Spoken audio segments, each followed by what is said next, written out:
শ্রী গুরু জয়, শ্রী গুরু জয়, শ্রী গুরু জয়। আমি ইভা চক্রবর্তী আপনাদের আবার নতুন গুরু কথা শোনাতে এলাম।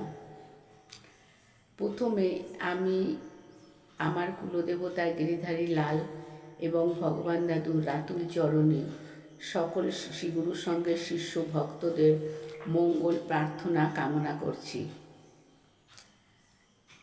গুরু কথা বলা যেমনি কঠিন, সেরকম বলাও হয়তো ঠিক করে গুছিয়ে অনেক সময় বলা যায় না। ভগবান দাদু যেমন বলাবে সেমনি আমাকে বলতে হবে।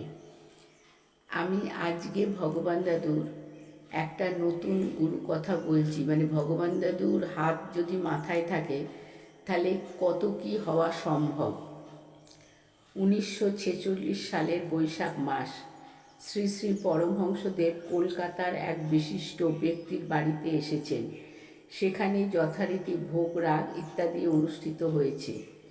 শ্রী শ্রী গুরুদেবের সঙ্গে তার অত্যন্ত প্রিয় শিষ্য শ্রী গুরু সংঘের পত্রিকার প্রথম সম্পাদক উপেন্দ্রনাথ ঘোষ মহাশয়ও এসেছেন। দুপুরে প্রসাদ গ্রহণের পর তিনি বিশ্রাম করছেন। এমন সময় ওই অঞ্চলের সীতালক্ষ্মী নামে অসাধারণ সুন্দরী এক পতিতা নারী দেখা করতে এলেন। তিনি উপেনবাবুকে বললেন, আমার নাম সীতালক্ষ্মী, আমার বাসায় একটিবার শ্রী শ্রী ঠাকুরকে নিতে চাই। বিস্ময়ের সঙ্গে উপেনবাবু শ্রী শ্রী ঠাকুরের নিকট গেলেন এবং অনুমতি চাইলেন। শ্রী শ্রী ঠাকুর অনুমতি দিলেন। শ্রী শ্রী ঠাকুরের সঙ্গে অনেকেই সীতালক্ষ্মী দেবীর বাড়িতে গেলেন। শ্রীনাম কীর্তন হলো, কীর্তান্তে বিতরণ করা হলো প্রসাদ। শ্রী শ্রী ঠাকুরের শ্রীচরণ যুগল জড়িয়ে ধরে পতিতা সীতালক্ষ্মী অঝরে কাঁদতে লাগলেন। শ্রী শ্রী ঠাকুর তাকে অভয় দিলেন, বললেন তীর্থে গিয়ে বাস করতে। সীতালক্ষ্মী সর্বস্ব দান করে তীর্থে গমন করলেন।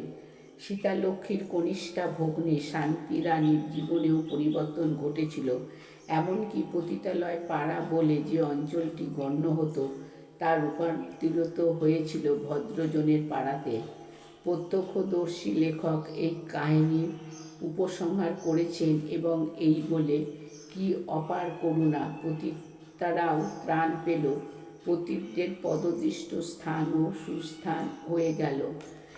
এই ঘটনা থেকে আপনারা নিশ্চয়ই সকলে বুঝতে পারছেন যে ভগবান দাদুর আশীর্বাদ সবার অলক্ষ্যে কীভাবে কাজে লাগে। আমি সকল ভক্ত শিষ্যদের শ্রী গুরু জয় সম্ভাষণ জানিয়ে আমি আমার গুরু কথা শেষ করলাম।